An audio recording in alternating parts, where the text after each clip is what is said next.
Hey all, it's Matt, your average gamer, and guess what? We've got another build video for you guys. This one's going to be awesome too. This is going to concentrate on fun and powerful builds. We of course have the Starline sword. We have a newer build for Rellana's Twinblades. There's a lot here to go through. Also, be sure to check out the description for ways to support the channel. I appreciate everybody that's subbed to this point. This community has been amazing. Also, the Discord is in the pinned comment too if you want to join that. It's been really active lately. Keep in mind with comments too, I'm listening to feedback. I do build requests and whatnot, but they do take time, especially since the DLC is new for all of us, so it's going to take some time to get to them. This is my top 6. We've got more builds in this one, including the Starline sword. We're going to start here at number 6, though, with the Dragon Hunter's Katana. And as the name would imply, the Dragon Hunter's Katana's unique Ash of War Dragon Wound Slash will briefly coat the weapon in Dragon Wound Grease, which will now do increased damage to dragons, well, briefly for a couple of seconds, and that makes it an excellent choice for taking on dragons with the increase in damage. And the big thing here too is this weapon also does not only slash damage, which can be resisted from dragons, but it also does pierce damage too. For a katana, that's really good, and that makes it excellent for regular hits against dragons as well, because most of them are weak to pierce damage, so that's a huge bonus having that right there. And then of course the Dragon Wound Grease on the Ash of War with the increase in damage makes this perfect, and the name says it all in Dragon Hunter's Katana. This is one you definitely want to try out for facing dragons, no question about it. By the way, there will be some spoilers for some of the DLC dragons later in the video, but no remembrance bosses or anything major. Let's jump into the build and stats. For equipment, we have the Dragon Hunter's Katana, preferably +10. We have any seal for buffs. You can check out the armor set there. You just want to hit 51 points. Axe Talisman, Ritual Swords Talisman, Shard of Alexander, Lord of Blood's Exaltation, Spike Crack tier for charged attacks, and Faith tier as well.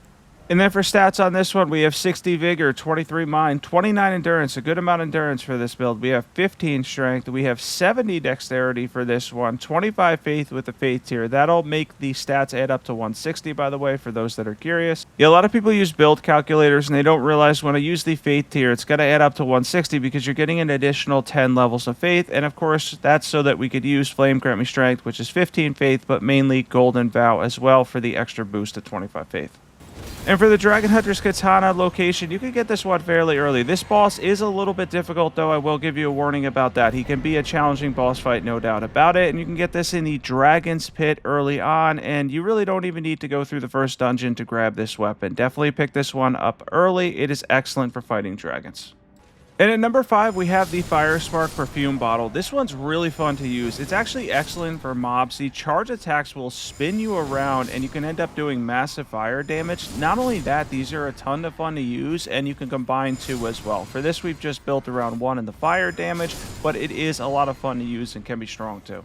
Something to note is, yeah, you can combine it with other perfume bottles that you're going to pick up along the way, but you can actually combine it with like fist weapons and stuff too, and it can kind of give you a backup option. So here we have a one-handed beast claw with a lot of bleed buildup, and then in our left hand we could use the perfume bottle to dish out some fire damage too, and to combo both. And for equipment, we have the Firespark Perfume bottle, which scales with Dexterity. We have Eddie Seal for buffs. We have 51 poise. Melissa's Prosthesis, Ritual Swords Talisman, Axe Talisman will boost the charge attacks on this. Fire Scorpion Charm for fire damage. Flame tier for fire damage. Faith tier. Let's jump into stats. And once again, we're a Dexterity build here. We have 60 Vigor, 23 Mind, same stats as before, 29 Endurance, 75 Dexterity with Melissa's Prosthesis to give us an extra boost in Dexterity, 25 Faith with the Faith tier, and then for our buffs, once again, we're using Golden Vow and Flame Grant Me Strength as well. And where do you get the Firespark Perfume bottle? Well, guess what? There's going to be a bunch of perfumers right around this area. It's not far into the game at all, by the way. You can grab this one really early, I think before the first dungeon too. And once you have this, it's a lot of fun. Definitely mess around with this in different combinations and whatnot. You're going to have a good time. And don't worry, we're getting to the map here in a second. There's a chest where you grab this, you pick it up easily, and you can pretty much get this from the start of the DLC right here on the map. It's before Castle Anzies 2, which is hugely beneficial and one of the early things you can grab. And at number 4, we have Milady, and this one is phenomenal. If it's called Milady or My Lady, I'm not sure exactly how it's called. I think it's Milady, but this is one of the light greatswords, the newer light greatswords in the game, and I have it with Stormblade. It scales well with Dexterity, and we're getting a good amount of damage here too.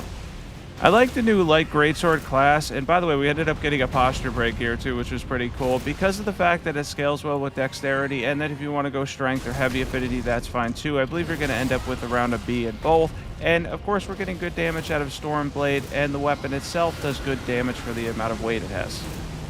Yeah, really cool weapon to check out. I'll show you where to get this one. I'm going to show you where to get everyone on here. I like the Starline sword later in this video a lot, and then Rellana's Twinblades, I ended up doing an updated version. That version was a little bit showcased on my other channel in a small video, but I ended up making it a lot better. Also, anybody having trouble with these new Ghost Flame dragons? I mean, he literally brings the dead back up. That was a little bit frustrating. I ended up cutting the clip at the end of this, and I was able to take all them out. But man, he brought up like 10 of those guys. That was rough at the end there. And then he's got this charged attack that does a lot of damage. And then each stomp also releases Ghost Flame too. Yeah, pretty awesome with Stormblade. By the way, I didn't pick up the new Ash of War that boosts Storm Ashes, by the way. So when you do the build for this one, I'll tell you which talisman you could swap out for that one. You're going to want to grab that one if you combine this with Stormblade for sure. Let's jump into the build. And we have Keen Milady at plus 25 with Stormblade. We had any seal for buffs. We hit 51 poise. We have the Shard of Alexander, Ritual Swords, Talisman, Listens, Prosthesis. Lastly, you could add the Storm Talisman there if you have it. And we have the Spike Crack tier for some charge attack damage too, and the Faith tier. And for stats on this one, we have 60 Vigor, 23 Mind, 29 Endurance. We have 75 Dexterity. Once again, we're running this as a Dexterity build. A couple of these are the same setup, no question about it, which makes it easy to try all three, by the way. So definitely try all three. Golden Vow and Flame Grant Me Strength.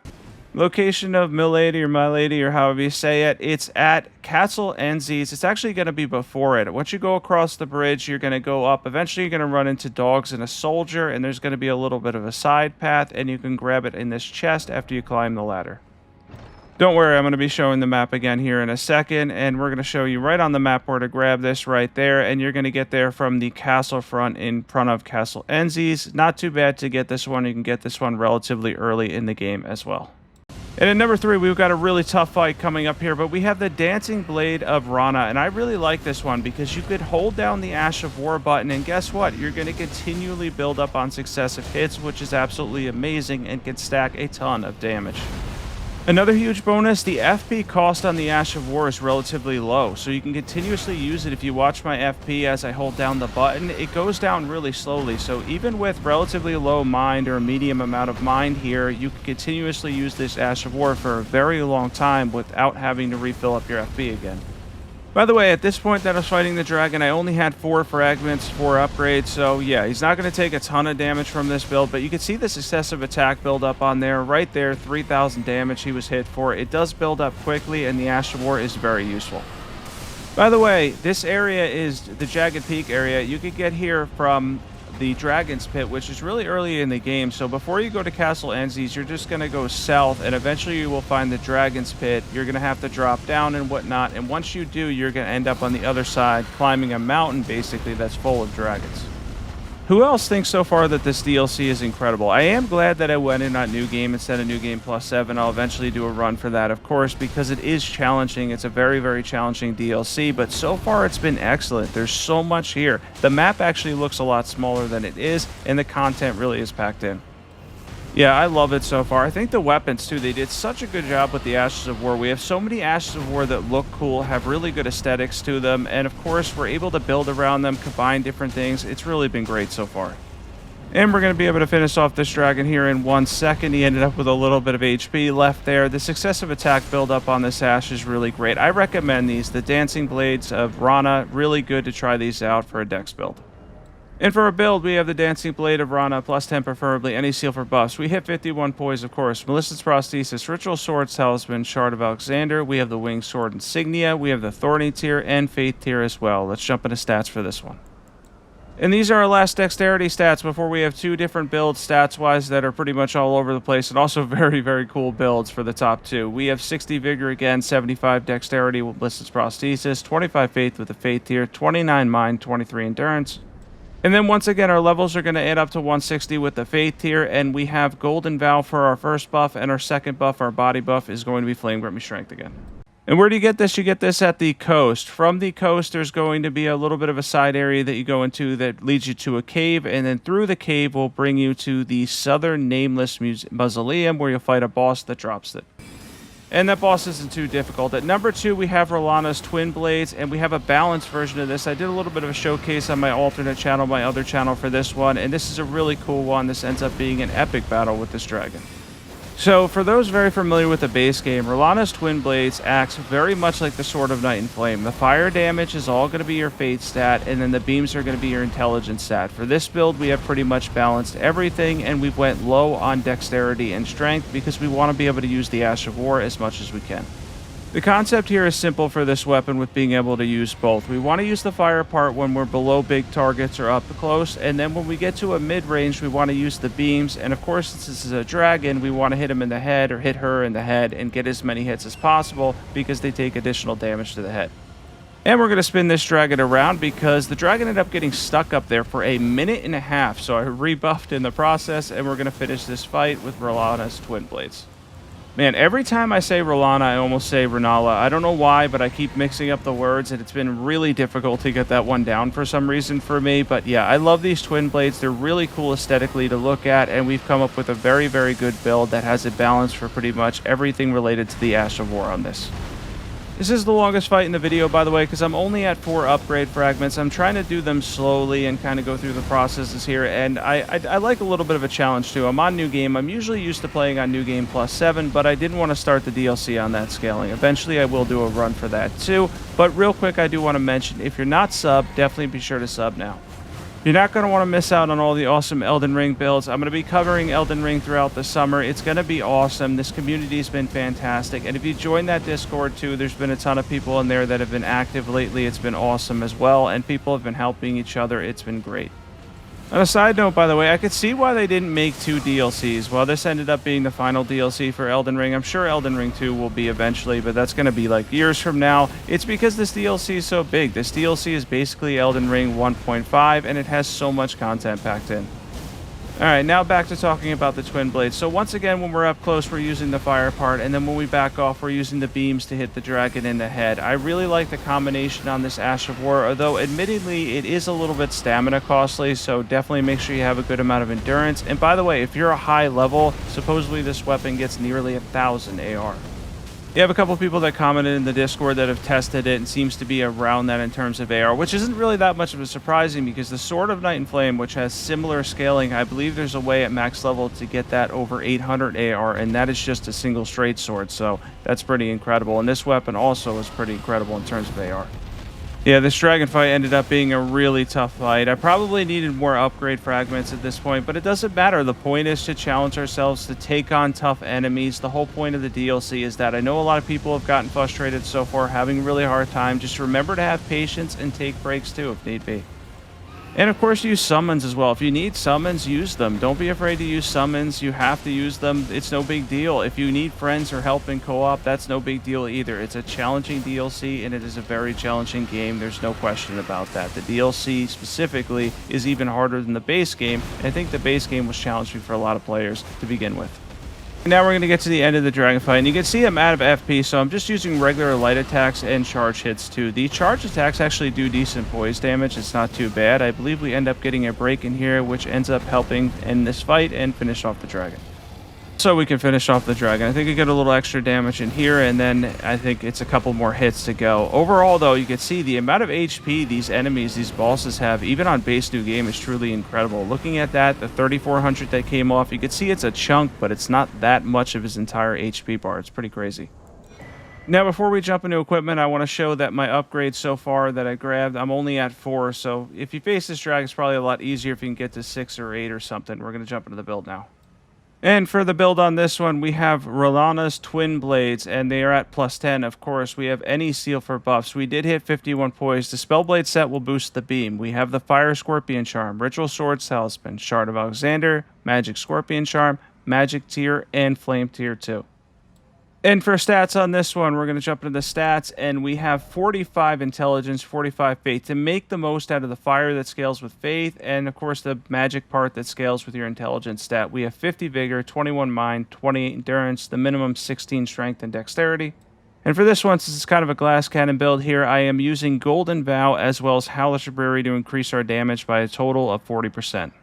And where do you get Rellana's Twinblades? You can get them at Castle Enzi's right here on the map relatively early. It might be the first dungeon that you run into. It's the first boss a lot of people have run into. A little bit challenging, but there's a summon outside the door. And at number 1 here, we have the Starline Sword. No question, the one I'm most excited about on this list is the Starline Sword because the Ash of War is incredibly cool to look at and a lot of fun. I came up with a really good build for it too after I had to respec a couple of times. And yeah, this is an incredible weapon. Really cool to look at too. Yeah, I mean, this thing is just so cool. Just the animation itself, and then having that additional slam down at the end, it's just an awesome Ash of War overall. So I figured out that this does stack with the Winged Sword Insignia because it counts as physical damage on the weapon, which is awesome because you could use Melissa's Prosthesis, Winged Sword Insignia, Rotten Winged Sword Insignia, etc., Thorny Tear as well to boost successive attack damage. And while the weapon itself doesn't have a ton of intelligence scaling, the Ash of War seems to lean very heavily towards a split. So I split my stats here, 45 intelligence and 45 dexterity to get a good amount of damage out of this, good amount of magic damage on the Ash of War, as well as physical damage too. We're going to jump into the build and stats for this one. And we have the Starline Sword plus 10, of course. We have any seal that we're using for buffs. We hit 51 poise. That's the first poise threshold. That's all you want to hit. We have the Shard of Alexander, Ritual Sword Talisman, Magic Scorpion Charm, Melissa's Prosthesis, Thorny Tear, Faith Tear. Let's jump into stats for this one. And on stats for this one, we have 60 Vigor, we have 45 Dexterity, and 45 Intelligence. And then, of course, we have 25 Faith with a Faith Tier. Once again, our levels are going to add up to 160, so keep that in mind. 22 Mind, 25 Endurance, only 14 Strength. And then we have Golden Vow and Flame Grant Me Strength. Now, if you have higher Faith, technically Hellish Reburia will give you more damage because that'll boost both the magic part as well as the physical damage itself, too. And where do you get the Starline Sword? It is a drop from the boss right here on the map. By the way, this is from the beach part. You're going to have to get to this section under where I'm at from the beach part, Cerulean Coast right there. You're going to have to go around to grab this. Thanks for watching this one. I appreciate everybody that's subbed to this point. If you're not subbed to this channel, and if you want more awesome Elden Ring builds, be sure to hit that sub button now because you're not going to want to miss out. Shout out to Kadeya and also Nuvak for helping me with some of the locations in the game in the Discord. The Discord's been awesome, by the way. That's in the pinned comment below, so be sure to join that too. I cannot wait to be doing some more builds for Elden Ring. This has been so much fun so far. I'll catch everybody soon.